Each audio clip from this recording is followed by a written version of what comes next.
আসসালামু আলাইকুম। সবাইকে স্বাগত জানাচ্ছি। আমি নাসরুল ইসলাম তন্ময়। শুরুতে বিআরবি কেবল সংবাদ শিরোনাম।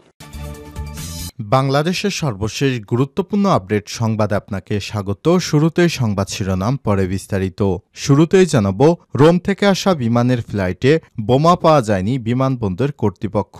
বোমা আতঙ্কে হজরত শাহজালাল আন্তর্জাতিক বিমানবন্দরে অবতরণ করা বাংলাদেশ বিমানের ফ্লাইটটিতে বোমা সদৃশ কোনো ধরনের বস্তু পাওয়া যায়নি বলে জানিয়েছে বিমানবন্দর কর্তৃপক্ষ। আজ বুধবার 22 জানুয়ারি দুপুরে হজরত শাহজালাল আন্তর্জাতিক বিমানবন্দরের নির্বাহী পরিচালক গ্রুপ ক্যাপ্টেন কামরুল ইসলাম গণমাধ্যমকে এসব তথ্য নিশ্চিত করেছেন।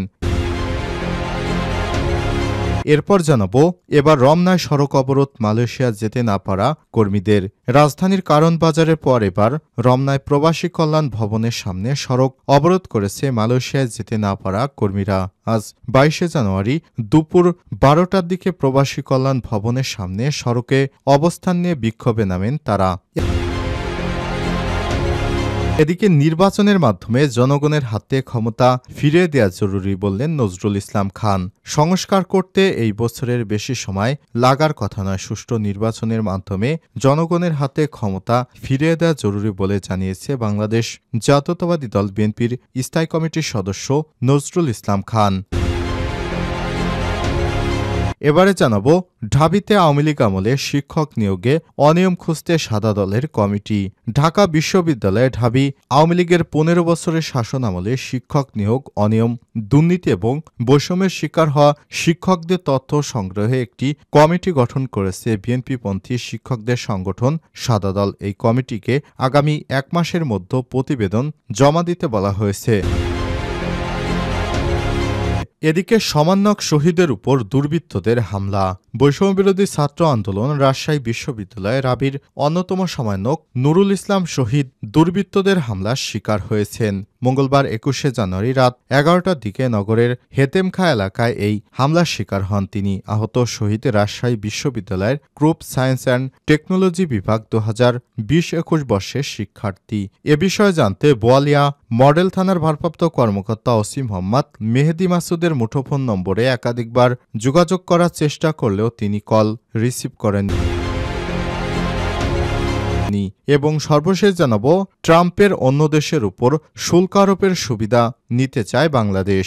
মার্কিন প্রেসিডেন্ট ডোনাল্ড ট্রাম্প একাধিক দেশের উপর শুল্ক বাড়ানোর ঘোষণা দিয়েছেন, যাতে তৈরি পোশাক সহ একাধিক খাতে বাংলাদেশের অবস্থান তৈরি হয়েছে। এই সুযোগকে কাজে লাগাতে অভ্যন্তরীণ সংকট কাটিয়ে রপ্তানিমুখী বাজার ব্যবস্থা গড়ে তোলার দাবি ব্যবসায়ীদের। সাথে আস্থা ধরে রাখতে দ্বিপাক্ষিক আঞ্চলিক কূটনীতিতে আরও মুন্সি আনার পরিচয় দেওয়ার আহ্বান বিশ্লেষকদের। রাকিব আল জাবেদের রিপোর্টে বিস্তারিত জানিয়েছে। প্রিয় দর্শক, এতক্ষণ শুনছিলেন সংবাদ শিরোনাম, এবারে বিস্তারিত।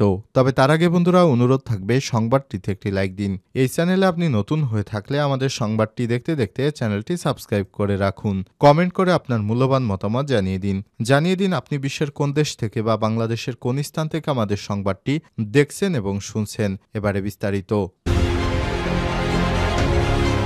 রোম থেকে আসা বিমানের ফ্লাইটে বোমা পাওয়া যায়নি বিমানবন্দর কর্তৃপক্ষ।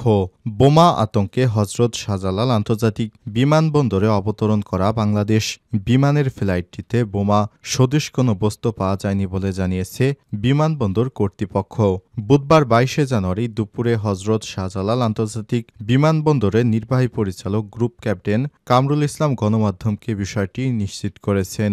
বিমানবন্দরের কর্মকর্তা জানান, অবতরণের পর পুরো বিমানে তল্লাশি করেও কোনো ধরনের বোমা বা বোমা সদৃশ কোনো বস্তু পাওয়া যায়নি।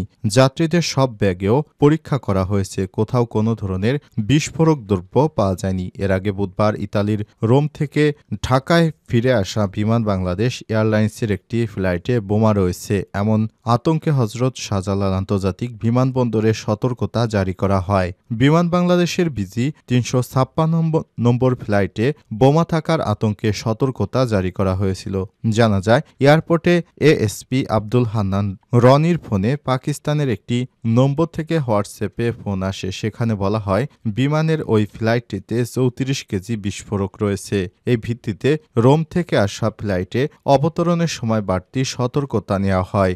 বিমানবন্দর সূত্র জানায়, রোম থেকে ঢাকায় আসার পথে বিমান বাংলাদেশের পক্ষ থেকে জানানো হয়েছে বিমানের ওই ফ্লাইটে কেউ বা কোনো যাত্রী বোমা বিস্ফোরণের হুমকি দিয়েছে। অবস্থায় সকাল ৯টা ৩৫ বিমানটি হজরত শাহজালাল আন্তর্জাতিক বিমানবন্দরে অবতরণ করে। এবার রমনায় সড়ক অবরোধ করেছে মালয়েশিয়া যেতে না পারা কর্মীরা। রাজধানীর কারণ বাজারের পর এবার রমনায় প্রবাসী কল্যাণ ভবনের সামনে সড়ক অবরোধ করেছেন মালয়েশিয়ায় যেতে না পারা কর্মীরা। বুধবার ২২শে জানুয়ারি দুপুর ১২:৩০টার দিকে প্রবাসী কল্যাণ ভবনের সামনে সড়কে অবস্থান নিয়ে বিক্ষোভে নামেন তারা। এর আগে টাকা দিয়েও নির্দিষ্ট সময়ের মতো মালয়েশিয়ায় যেতে না পেরে আন্দোলনে নামা বিদেশগামী কর্মীদের রাজধানীর কারণ বাজার মোড় থেকে সরিয়ে দেয় পুলিশ। ওই সময় পুলিশের সঙ্গে আন্দোলনকারীদের হাতাহাতির ঘটনা ঘটে। এক পর্যায়ে বেলা ১১টা ১০ দিকে রাস্তা থেকে উঠিয়ে দেওয়া হয় আন্দোলনকারীদের।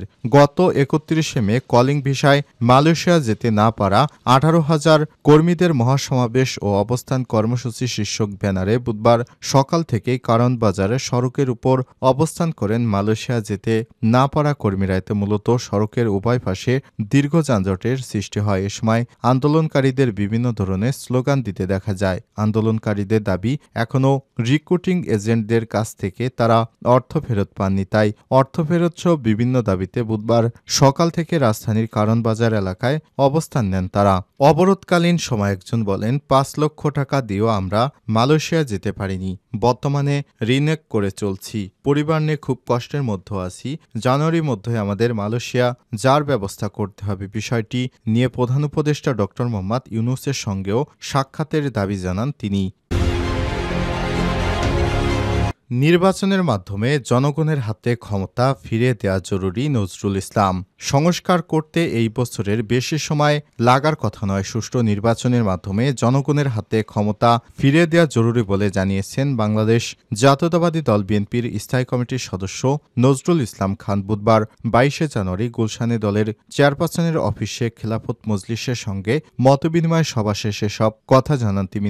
নজরুল ইসলাম খান জানান, গণতন্ত্র পুনঃপ্রতিষ্ঠার কাজ এখনও অবশিষ্ট আছে। দেশের বিদ্যমান অবশিষ্ট পরিস্থিতি নিয়ে খেলাফত মজলিসের সঙ্গে আলোচনা হয়েছে। আমাদের মধ্যে কোনো দ্বিমত নেই। রাজনীতি যার সঙ্গে যার মতের মিল হবে তারা একসঙ্গে কাজ করতে পারে, এটি নিয়ে দুশ্চিন্তা করার কিছু নেই। নির্বাচনী আন্দোলনের একটা অংশ জানিয়ে তিনি বলেছেন, আমরা ঐক্যবদ্ধ আছি। যারা ফ্যাসিস্টদের বিরুদ্ধে যুদ্ধে ছিল তাদের সবাইকে সঙ্গে নিয়ে জনগণের কল্যাণ করার চেষ্টা করব। নির্বাচনের দাবি অযৌক্তিকভাবে অগ্রাহ্য হলে আন্দোলন তো হয়, এখনও তো অগ্রহ হয়নি। এছাড়াও সংস্কার কমিশনের সুপারিশ চূড়ান্ত হলে আমরা আমাদের মতামত দিব বলে জানিয়েছে বিএনপির জাতীয় স্থায়ী কমিটির এই সদস্য। ঢাবিতে আওয়ামী লীগ আমলের শিক্ষক নিয়োগে অনিয়ম খুঁজতে সাদা দলের কমিটি। ঢাকা বিশ্ববিদ্যালয়ে ঢাবি আওয়ামী লীগের ১৫ বছরের শাসন আমলে শিক্ষক নিয়োগে অনিয়ম, দুর্নীতি এবং বৈষম্যের শিকার হওয়া শিক্ষকদের তথ্য সংগ্রহে একটি কমিটি গঠন করেছে বিএনপিপন্থী শিক্ষকদের সংগঠন সাদা দল। এই কমিটিতে আগামী ১ মাসের মধ্যে প্রতিবেদন জমা দিতে বলা হয়েছে। মঙ্গলবার ২১শে জানুয়ারি সাদা দলের আহ্বায়ক অধ্যাপক ড. মোর্শেদ হাসান খান, যুগ্ম আহ্বায়ক ড. আব্দুস সালাম ও অধ্যাপক আবুল কালাম সরকার স্বাক্ষরিত বিজ্ঞপ্তির মাধ্যমে সব তথ্য জানানো হয়েছে। গত শুক্রবার রাত ৮টায় ঢাবির স্যার পিজে হার্ট ইন্টারন্যাশনাল হলে সাদা দলের কেন্দ্রীয় কমিটির একটি সভা অনুষ্ঠিত হয়। সভায় বিগত ১৫ বছর ২০০৯ থেকে ২৪ বিশ্ববিদ্যালয়ে যেসব শিক্ষক নানাভাবে বৈষম্যের শিকার হয়েছে এবং এ সময় শিক্ষক নিয়োগে যেসব অনিয়ম, দুর্নীতি হয়েছে তার বিবরণ তৈরির জন্য একটি কমিটি গঠন করা হয়। কমিটির আহ্বায়ক হিসেবে রয়েছেন ঢাবির ইনস্টিটিউট অব বিজনেস অ্যাডমিনিস্ট্রেশন অধ্যাপক ড. মোহাম্মদ মহিউদ্দিন। বাকি ২ সদস্য হলেন উদ্ভিদ বিজ্ঞান বিভাগের অধ্যাপক ড. মোহাম্মদ জসিমউদ্দিন ও ইতিহাস বিভাগের অধ্যাপক এম.এ. কাউসার। বিজ্ঞপ্তিতে বলা হয়েছে, দলের ইউনিট সমূহের আহ্বায়কদের সহযোগিতায় ১ মাসের মধ্যে একটি প্রতিবেদন জমা করে সাদা দলের কেন্দ্রীয় কমিটিতে উপস্থাপন করবে। কেন্দ্রীয় কমিটির